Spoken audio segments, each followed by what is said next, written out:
«Твоя семья — это сейчас твоя семья. Плати свою долю», — заявила моя теща на семейном собрании, требуя половину моего дохода. «Это справедливо», — кивнул мой муж. Я усмехнулась, и их самодовольные улыбки быстро исчезли, когда я ответила. «Тогда вы не возражаете, если я вышла замуж за Медокса 3 года назад. Мне тогда было 26 лет. Я работала в области анализа данных и хорошо зарабатывала. Медокс? Не очень. У него были большие мечты, но никаких реальных планов. Он постоянно прыгал с одной бизнес-идеи на другую, утверждая, что вот-вот добьется чего-то великого. Сначала я верила в него. Думала, что ему просто нужно время.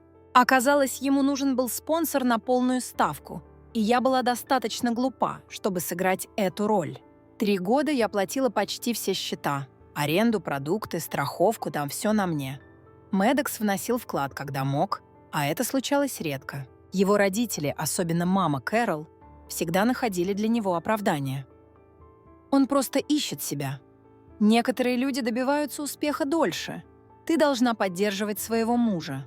Я думала, это временно. Я думала, он повзрослеет. Я ошибалась. Однажды Медокс сказал, что его мама хочет, чтобы мы пришли к ней на семейное собрание. Я предположила, что речь пойдет о его очередной финансовой катастрофе. Такое случалось часто. Может, она хотела вместе придумать, как вложиться в его новую большую идею. Я и представить не могла, что меня ждет засада. Мы приехали к Кэрол, и там была вся семья. Его отец Доусон, братья Джейсон и Кайл, их жены, даже сестра Кэрол. Все сидели в гостиной с серьезными лицами, словно обсуждали национальный кризис. Я села рядом с Медоксом. Он не выглядел нервным. Наоборот, самодовольно улыбался. Кэрол прочистила горло, сложив руки, словно собираясь сделать важное заявление. «Поскольку ты вышла замуж за нашего сына, теперь ты должна отдавать нам половину своей зарплаты каждый месяц. Просто так, как будто это был простой факт». Я рассмеялась. Я действительно подумала, что это шутка. Но это не было шуткой. «Это справедливо, Са», — сказал Медокс, кивнув, как обученный попугай. «Мы все делимся тем, что у нас есть, а сейчас у тебя больше всех». «Ты, наверное, шутишь?» Я огляделась. «Дайте я уточню. Вы хотите, чтобы я каждый месяц отдавала вам половину своей зарплаты?» Кэрол улыбнулась, будто делала мне одолжение. «Мы семья, дорогая, а семья помогает друг другу». Я посмотрела на Джейсона, Си и Кайла. «А вы тоже вносите свой вклад?» Кайл усмехнулся. «Нет, у меня не хватает денег». Джейсон даже не посмотрел на меня. Я повернулась к Медоксу. «А ты? Ты отдаешь половину того, что зарабатываешь?» Наступила тишина. Кэрол фыркнула, будто я веду себя сложно. «Дорогая, ты зарабатываешь достаточно, чтобы содержать всех нас. Мы всю жизнь поддерживали Медокса, теперь твоя очередь. Мы — единое целое и должны заботиться друг о друге». «Поддерживали Медокса?» — повторила я. «Ты хочешь сказать, вы его потворствовали?» Медокс схватил меня за руку, посылая взгляд «Пожалуйста, не позорь меня». «Слушай, это всего лишь деньги, дорогая», — сказал он тихо. «Ты все равно оставляешь себе половину». «Ах, понятно», — сказала я. Это был план, длинная афера, а я была лохом. Я встала, схватила сумочку и улыбнулась. «Тогда вы не возражаете, если я вообще перестану работать? Если мои деньги, это наши деньги, значит, я должна решать, как ими распоряжаться, верно?» И я решила, что с меня хватит. Я никогда не видела, чтобы группа людей выглядела одновременно такой глупой. «Ты не понимаешь, Ка», — сказала Кэрол, голос ее повысился. «Ты преувеличиваешь», — быстро вмешался Медокс. Кайл нервно рассмеялся. «Да брось, не драматизируй». Я повернулась к Кэрол. «Вы вообще себя слышите? Вы не просите помощи, вы требуете, чтобы я стала вашим личным банкоматом». Кэрол взорвалась. «Ты эгоистка. Я вышла». Медокс побежал за мной. «Ты серьезно?» — взорвался он, когда мы вышли на улицу. «Ты хочешь, чтобы я просто отдавал половину своей зарплаты, будто я кому-то должен?» «Это про семью», — сказал он, как будто это было веской причиной. «Нет, это про контроль. Ты не хочешь работать, а я должен содержать всю твою семью. И я с этим покончила. Медекс провел руками по волосам. «Слушай, дорогая, я знаю...» «Хватит!» — перебила я. «Ты показал мне, какое у меня место в этой семье. Я просто деньги». «Это неправда». «Правда?» — я скрестила руки. «Ты бы рассказал мне об этом плане, если бы я зарабатывала меньше?» Наступила тишина. «Вот именно», — сказала я про себя. Я не пошла домой с ним. Я пошла к подруге и провела там ночь, лежа и глядя в потолок. Я поняла, что была слепа. Это не появилось из ниоткуда. Было много признаков. Медекс никогда не пытался найти стабильную работу. Кэрол всегда говорила, что женщины должны помогать, но никогда не требовала ответственности от своих сыновей. И как Медекс всегда защищал свою семью. Даже когда они были неправы. Они готовили меня к этому моменту и теперь думали, что я просто отдам им свое будущее. Ни за что. На следующее утро я проснулась в гостевой комнате подруги, чувствуя себя разбитой. Мой телефон разрывался от звонков. 10 пропущенных от Медекса, 5 от Кэрол, куча сообщений. От «давай поговорим» до угроз. Я игнорировала их. Я не была готова с этим разбираться, пока не будет плана. Я не пошла домой. Вместо этого пошла на работу, как будто ничего не случилось. Это было странно – жить двойной жизнью, сидеть на совещаниях, анализировать данные, пока мой брак рушится. К полудню пришло новое сообщение от Медекса. «Если ты не придешь домой, я вывезу твои вещи». «О, теперь мы играем в игры», — ответила я. «Давай, только не трогай ничего, что я купила». «Это несложно, ведь я платила почти за все в этой квартире». Тишина. Через час новое сообщение. «Ты ведешь себя нелепо. Нам нужно поговорить». «Нет, не нужно». Оставила я его в прочитанном. Вечером я заселилась в отель. Я еще не была готова встретиться с ним лицом к лицу. Сидя на кровати и листая сообщения, я обдумывала следующий ход. Вернуться, поспорить и попытаться все исправить? Да, конечно. Собрать вещи, уйти навсегда и не оглядываться. Заставить их пожалеть, что связались со мной. Угадайте, что я выбрала. На следующий день я пришла в нашу квартиру, пока Медекс был на работе. Я сменила замки. Потом перебрала все квитанции, банковские выписки и подтверждения заказов. Все, что доказывало, что я платила за квартиру, мебель, страховку машины, чертов Wi-Fi. К тому моменту у меня был четкий список того, что принадлежит мне. И я не уйду без этого. Медекс пришел домой в 6 вечера. Он попробовал ключ. Не подошел. Я приоткрыла дверь, чтобы увидеть его глупое, ошарашенное лицо. «Что это?» — спросил он. «Я плачу за эту квартиру», — ответила я. «Если хочешь войти, попроси, или лучше, снимай свое жилье». Его лицо покраснело. «Ты сумасшедшая». «Нет, я просто устала быть использованной. Ты не можешь так поступать». «Уже сделала». Он толкнул дверь, пытаясь пройти мимо меня, но у меня был сюрприз. Мой друг Сэм вышел из-за угла. Сэм, бывший военный, крепкий как танк, и она ни с кем не церемонится. «Я бы на твоем месте подумала дважды, приятель», — сказала она, скрестив руки. Медекс застыл. Сэм улыбнулся. «Мы просто пришли забрать ее вещи, ведь именно она за них заплатила». Медекс выглядел готовым взорваться. «Ты все портишь?» «Нет», — поправила я. «Ты сделал это сам». Как и ожидалось, Кэрол сразу вмешалась. В тот же вечер она позвонила мне, крича: «Ты выгнала моего сына из его собственного дома!» «Нет, я заперлась в своем доме», — ответила я. «Ты пытаешься разрушить эту семью. Забавно, я думала, что эта семья — это про взаимопомощь. Где же моя помощь, Кэрол?» «Ты маленькая». Она не успела договорить. Я повесила трубку. На следующее утро я проснулась от письма с юридическим тоном от Кэрол. Видимо, она погуглила, как звучать как юрист, потому что это был полный бред. Вы незаконно удерживаете финансовые взносы от вашего супруга, что является финансовым насилием. Если вы немедленно не начнете платить свою долю семье, мы предпримем юридические действия. Я так громко рассмеялась, что чуть не уронила чашку с кофе. Юридические действия за то, что я не отдаю им свою зарплату? Я переслала письмо своему адвокату, который ответил одним предложением. «Это ерунда. Игнорируйте». Так я и сделала. Но знала, что они не остановятся. Кэрол была в отчаянии, а отчаявшиеся люди делают глупости. Через неделю мне позвонили из банка. «У нас отмечена подозрительная операция на вашем совместном счете». «У меня нет совместного счета». «Он оформлен на имя Медокса, но туда поступала ваша зарплата, и кто-то пытался снять $5000. У меня в животе все перевернулось. Этот лживый мерзавец. Я сразу пошла в банк. Оказалось то, что Медокс без моего разрешения привязал мой прямой депозит к своему счету. Я сидела напротив менеджера, который уже был насторожен. «Можете доказать, что не давали разрешения?» О, я могла. Я показала письма, сообщения и скриншоты. У Медокса не было доступа к моим рабочим аккаунтам. Не было никакого письменного разрешения.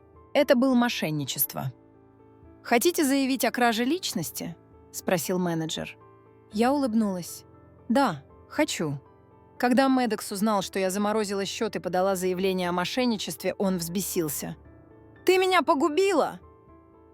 «Нет, ты себя погубил». Потом он сыграл последнюю жалкую карту. «Я люблю тебя. Мы можем все исправить. Ты украл у меня. Ты позволил своей семье обращаться со мной как с банкоматом. Исправлять нечего». После подачи заявления о мошенничестве я разорвала все финансовые связи с Медоксом. Новый банковский счет готов. Кредитные карты папа заблокированы.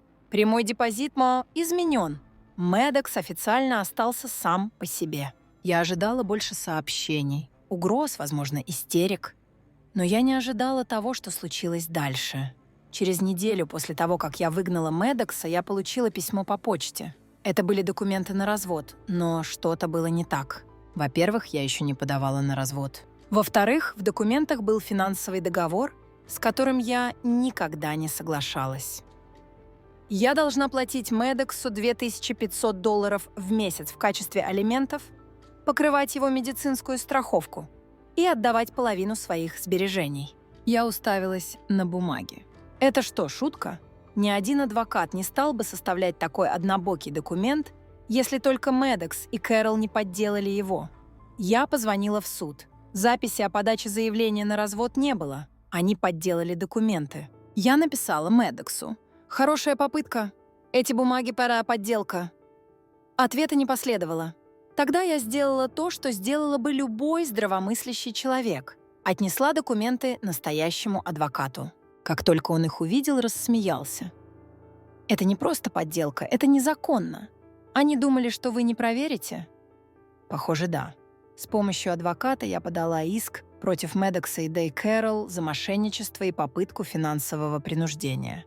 Мошенничество. За подделку юридических документов. Финансовое принуждение. За попытку вымогательства денег. Я также подала отдельное заявление в полицию. Медокс был не просто ленивым, он был преступником. Кэрол, кстати, не просто контролирующей, а соучастницей. Они думали, что поймают меня в ловушку. Вместо этого сами загнали себя в угол. Через 2 недели Медокс позвонил мне в полном паническом состоянии.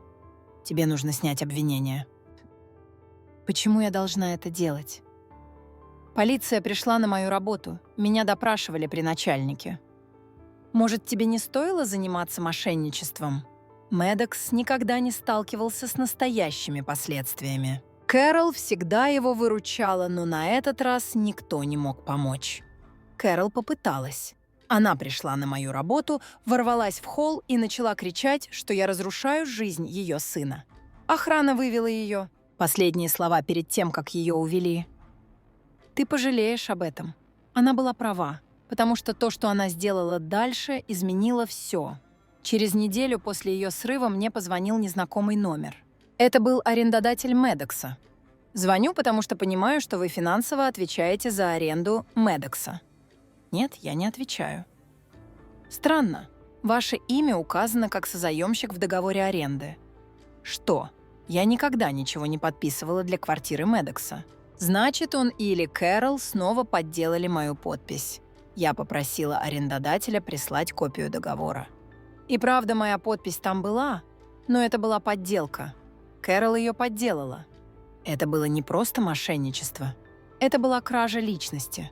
У меня было достаточно доказательств, чтобы их прикрыть. Я подала еще одно заявление в полицию. Кэрол пришли с полицией. На этот раз она не устраивала скандалов на работе и не угрожала по телефону. Она замолчала. Почему? Потому что она знала. Она выкопала себе могилу, и я была более чем счастлива позволить ей в нее упасть. Медекс наконец сломался. Однажды ночью я получила сообщение с неизвестного номера. Это был он. «Прости». «За что?» — спросила я. «За все», — я уставилась на экран.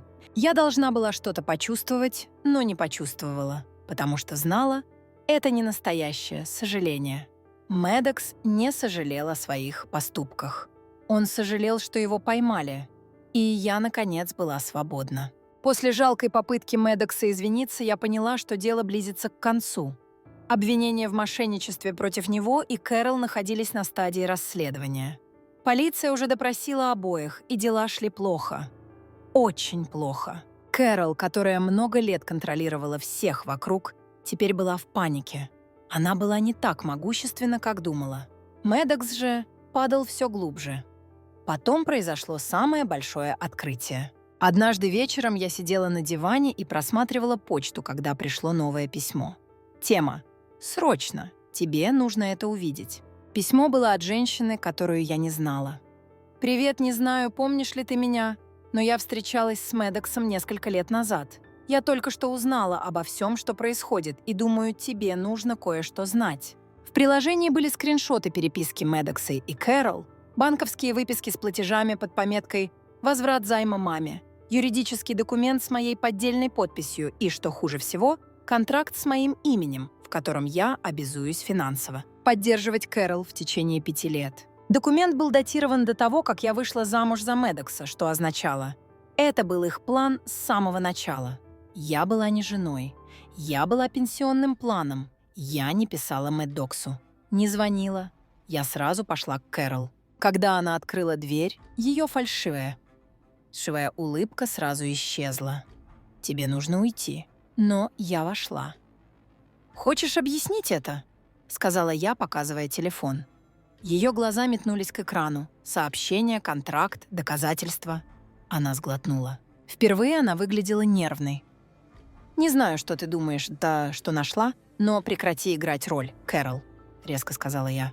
«Ты все это спланировала. Ты все это запланировала. Еще до того, как мы поженились. Ты готовила меня финансировать твою жалкую семью». Она открыла рот, чтобы отрицать. Но тут вошел Медекс. Его лицо побледнело. «Что здесь происходит?» «Спроси у матери», — сказала я, все еще показывая телефон. Он посмотрел на экран, и все его тело напряглось. «Попался». Кэрол попыталась оправдаться. «Это старое. Это не то, что кажется». «Это именно то, что кажется», — крикнула я. «Ты знала». Я повернулась к Меддоксу. «Ты знал, что она использует меня, и согласился на это. Он даже не мог на меня посмотреть». «Скажи это, Мэ», — я вызвала его. «Скажи мне в лицо.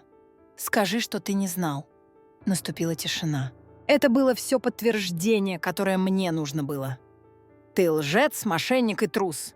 Мой голос дрожал от злости. Я годами думала, что ты просто потерялся, пытаешься найти себя. Но нет, ты точно знал, что делаешь. Он, наконец, сорвался. «Что я должен был делать?» — кричал Медекс. «У тебя было все: карьера, деньги, мама еле сводила концы с концами. У меня не было ничего. Так что вместо того, чтобы быть мужчиной и работать на свою жизнь, ты решила украсть мою». Кэрол вмешалась. «Не разговаривай с ним так. Он твой муж». «Уже нет», — ответила я. «Я закончила. Я уже начала процесс развода. Я забираю все, что принадлежит мне. И после того, как дело о мошенничестве будет завершено, вы с сыном можете гнить вместе». Кэрол закричала. Медекс умолял, но я вышла и больше никогда не оглядывалась. Через несколько недель дело о мошенничестве было закрыто. Медекс был обвинен в краже личности и мошенничестве. Ему дали условный срок и судимость, что означало, что найти работу будет настоящим кошмаром. Кэрол пришлось заплатить штрафы за подделку юридических документов. Она пыталась бороться в суде, но судья сразу раскусил ее ложь. Вся их семья развалилась. Джейсон и Кайл, которые всегда смеялись надо мной, отвернулись от Медокса, когда он перестал жить за мой счет. А я расцвела, получила еще лучшую работу. Переехала в новое место без единого токсичного паразита рядом. Встретила нового человека, который действительно меня уважает. И самое главное, мне больше никогда не пришлось иметь с ними дело.